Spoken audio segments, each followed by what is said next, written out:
eyebrows. Yeah. Alright guys, and welcome to episode 49 of the 10-minute modeling challenge. Back in 2016, I went to GDC in San Francisco, and that was a good experience. I enjoyed looking at all the talks. I was going to say I enjoyed meeting some new people, but I'm too shy, so I sort of stayed on my own. So I didn't really meet anyone. Right, but there was one thing that caught my eye there. It was actually a tabletop game called Flick 'em Up. Flick 'em down, flick 'em sideways. Flick 'em Up it was called, I think. And it's basically a tabletop game, I think you call it. And you put little cowboys up, little saloons, little, I don't know, sheds, whatever, sheriff's office, cactuses and whatever, boxes. And then you had these pucks that you flicked with your finger, and that represented shooting down. And you had to aim towards your opponents and flick them down, flick them up. And I actually had a lot of fun playing that game. We played quite a few rounds. So despite my shyness, I managed to speak to some people right there. Had a good time. I don't know really why I thought about that game, but I thought maybe I should do something cowboy related. A while back I did a 24-hour stream, and some of you watching now probably watched that stream, and some of you even watched the whole stream. Absolutely incredible, 24 hours straight. So thanks for joining me on that, you know who you are, so appreciate it. So I modeled a low poly cowboy then, and I won't be doing that now, but I'm going to do a saloon. So that's what we're going to be modeling today. Nothing fancy, quite a square thing, a little diorama. Let's get started, let's do a saloon. Ready? Steady, go, and we're off. Yes, tab into edit mode, 8, select everything, G to move it. Let's get a sand color or something here. Control, slide that down, Shift D, duplicate that face. And here we're gonna do the floor, or the outside floor. L to select the linked, make a brown. Shift D, and now we're gonna make the saloon itself. So slide that into the corner, E to extrude, maybe to there, E to extrude again. L to select the linked, let's get a different brown going, and select that face, scale Z, slide that on down. Here's going to be a balcony now. You have to step out and enjoy the view of the western town here. E to extrude. Here we're going to do Shift D, duplicate that face. E to extrude it. Make some stairs going. Side view. Shift D, move it down to there. And then Shift R to replicate that. That's under the ground. Below the belt. Under the ground. Shift D, let's do the same technique here. Scale Y. Scale down. For some posts here, there, and E to extrude that one up to there. We don't want them falling down when they're looking at the view here. Shift D, duplicate X to there maybe, and then Shift R. That's a manual array modifier there. Let's go for the manual way. No need for no need for speed for the array, or need for speed. That's why I didn't do the array. Hooray! Shift D, Shift D. Here I'm not doing the manual array. Shift D. Okay, we need a railing though, for sure. Shift D, E to extrude, and let's slide this one in. E to extrude that on. That's thick. It's looking thick, but it's okay. We want it to be secure here. It might have had a few drinks, so have to be safety first. E to extrude, E to extrude, and Shift D, duplicate that one, E to extrude, bring it down. I have to have some railing here as well. There we go. And Shift D, let's make some supports here for the stairs as well. And move it out and make it thick. Once again, thick. Okay, and then we need some posts, I guess, to support this whole structure. Then let's bring it down to there. How am I doing? 739, scale Z. Maybe to there. And the good thing is we don't have to worry about it looking too perfect. Not that it's going to look perfect. But the carpenters back then didn't have any laser tools.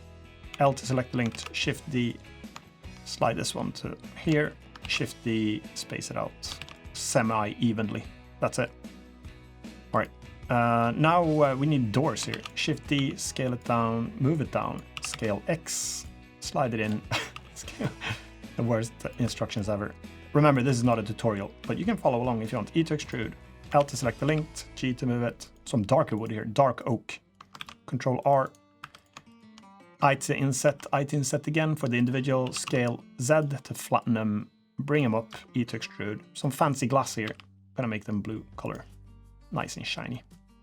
Shift D, let's copy that whole wall again. Scale X, bring it in, scale down. Make a window. E to extrude, make it thick. Another thick one. I to inset. Okay, Control R. Oh, That should be darker wood as well. Maybe a different wood altogether. Okay, shift select these, I to inset. I've got individual on, I see already, so that's good. E to extrude. And blue glass again. And here, maybe we should do shift D, some like overhang here. Make some fancy windows. Scale Y. How am I doing? 60 something. Couldn't even see. 603. Shift D, duplicate that one. An outdoor window sill. Is it called a window sill? I think it is. L to select the length, LL, Shift D, move it into there. Okay, that window's too big. Period, medium point, scale down. That's better. Shift D, there. LL, select the length again, Shift D. And again, we're not going for perfection here, but they do need windows downstairs. Shift D. Okay, and they also need doors downstairs to get in. Shift D, duplicate that one. Let's make this black as well, so it looks like it's a saloon. I won't have time to do the interior, so okay, that's gonna do. Okay, 517. Let's do E to extrude this one, S to scale, E to extrude, I to inset, E to extrude. Make a different colored table, not a table, top there. Okay, we should do scale. Copy that one, scale X. We'll make a sign here as well. It is a saloon after all, as they say there. It's got a big sign here. E to extrude. I to inset and E to extrude that on. G, let's move it to a dirty white. There. And maybe we'll do G, Z with proportional. That's it. It's going to be our sign. Okay, we need a barrel. They probably have barrels. 433. Shift D to duplicate that one. Move it here. Scale it down. Okay. Right click and do subdivide. That's my usual trick nowadays. Tools, we'll do, oh no, edit, circle. And we're going to copy this. We're going to make a cactus over here as well. So I'll copy that one. L to select, scale down, off proportional, E to extrude, S to scale, E to extrude, E to extrude, S to scale. Thick barrel. So everything's thick. Control R for loop cuts. Alt E to extrude long face normals. Control plus, those gotta be great. Metal bands. Not a heavy metal band, but just a band. I to inset twice, E to extrude down. To put water in there. They need that too. After all the whiskey that they've drunk inside, probably. Rotate Z, and let's put one over here as well. A lot of water. Maybe all the way on the corner there. Okay, cactus, we said. Gee, they're green, but smaller, apparently. Front view, and then we'll do the control right click now for the quick extrusion here. Put some extra segments there so I can do some side ones as well. Traditional Western looking ones. Circle. Control right click. That's, again, looking very thick. Okay, let's do one here as well. Good measure. Not that I'm measuring these, but I'm gonna control and right click and arc this one up as well. S to scale. That's a big cactus. Scale it down a little bit, maybe. Bring it down. Shift D, duplicate it. Rotate Z. No one. Oh. Rotate Z. No one will notice that. That's the same one, will they? Shift D. Let's put one over here. 2 minutes to go. Okay. Scale up. Okay, let's put a crate here as well. Shift D, duplicate that one. Slide it in. Crate. It's a crate. E to extrude. L. G. Brown crate, apparently. Wood crate. L, I to inset twice. Alt E, extrude long face normals. And G, bring it back to there. L, let's stack a few of these. They need to have something to hide behind here in their shootout. Rotate Z. And L, should we put, how am I doing? 2 minutes to go. Okay, let's put some over here then as well. Shift D. Rotate Z, Shift D, rotate Z, Shift D. Let's put lots of crates here. Okay, that one's nearly flying in the air. Okay, we have time to do Control R for some loop cuts here. Control R again for some more loop cuts. And then Shift, Alt select these. We're gonna cheat now. Control B, we're not actually cheating, but we're gonna bevel those and just do it so it looks like it's planks there. Change that. Control R twice, 137. Control R twice. And then we'll do the same here. I'll slide a few of these planks randomly, semi-randomly. And we're not going to really look at the back there so much, so maybe I'll do those later on. So I'll shift select all of these now, and then control, what's going on? Shift alt select all of these. Control B, bevel those. Can I do that? Scale 0, bringing that down. Maybe I've got geometry now to actually move the planks out a bit. Here, we can make these planks look like they're actually poking out a bit. Scale. Okay. Maybe not the best of ideas. Slide a few of these as well. That one. Okay. 34 seconds. Okay. Shift right click. Shift A. Text. Oh, that's big text. Kind of thick. Again. SALOON. 23 seconds. Tab out of edit mode. Rotate. X, is it? 90. Scale that one down. And G. Move it out. Shift space G. Move it in. G. E to okay, we can't do that. Shift right. Control L. Materials. Okay. It's white text on white background. Okay. Whatever. I guess that could do. They need to hire the sign maker here. That should probably be a darker text there. But all right, folks, there we go. We've got ourselves a saloon ready for a shootout or something. Okay, I don't even know if I have a tip for this one. So what worked out all right? I think the planks, walking the planks. Yeah, that could work, I guess. It's a lot of polygons here for low poly. But it's the low poly look, remember? That's what we want. We don't necessarily need a low poly count as long as it looks a low poly style. So should that have been a little bit darker maybe? Let's see what that would have looked like. Probably like that would have been better. But hey, we're not allowed to change after the time expired, remember? Got some cacti? Yeah, I think so. I had a comment on my last video saying that maybe you're dragging this out a little bit too long, and after all, I've done 49 episodes, and I did say that I was going to do this year, so I don't feel too guilty. I don't think I've dragged it out too long since I was set to do it for a year. But I have to seriously think now what I should do for next year. So episode 50 will happen for sure, and then we've got another, is it 3 or 4 weeks, probably in December, that I'll be doing some more low 10-minute modeling challenges. But then I have to think, what should I do next year? Should I do a new segment every Thursday maybe? Do you guys want me to continue with low poly modeling? Well, it was supposed to be 10-minute modeling, but it turned out into low poly modeling, of course. Let me know in the comments what you think for next year. And we're also going to do a lot of Christmas stuff coming up now. Check out the Discord link and jump in there. And there's a channel there called Christmas Challenge. And I challenge you to do some low poly Christmas themed stuff. Could be a Santa Claus, it could be a Christmas tree, I don't know, a sleigh, gingerbread house. What else is Christmassy? Well, if you think about something that's Christmassy, you could model that and share that in that channel called the Christmas Challenge in the Discord. So check the link in the description. Join the Discord. A lot of good people there. Have a lot of fun there. Why don't you model something? And I'm going to make a video where I stick a lot of those Christmas-themed things into a scene. That's it. So I'd probably advise you to stick to low poly and just one object in each blend file and make it easy for me to import it.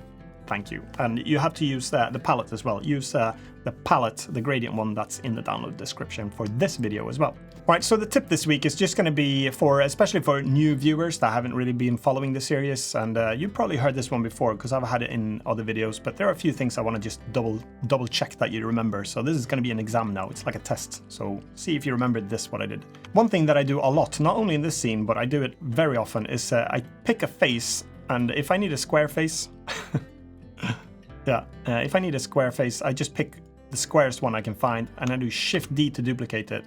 Right click, that snaps it back, and then I can scale this one. This is now a separate face. And I use this all the time to do stuff like box up something new, E to extrude that one up. And I think also the second tip is to do this the way I did the fence post here. You could use an array modifier, but I think sometimes, especially if you want to keep something, this still looks too perfect. So I'd probably have to do some proportional editing for this to make it not so perfect, or not so square or exact the measurements. But I'd say just go manual placement for stuff. So Shift D to duplicate that one, what I did, scale it down, and then I moved it. And then if we wanted some railing up here, E to extrude that one. And here, the second tip. Shift D to duplicate it, put it where you want it, and then I pressed Y to lock it on the Y-axis, and then I just pressed Shift R to repeat that process.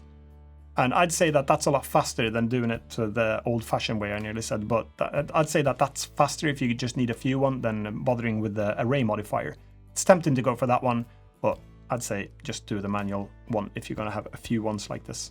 And as you can see, everything is in the default cube except the text here now.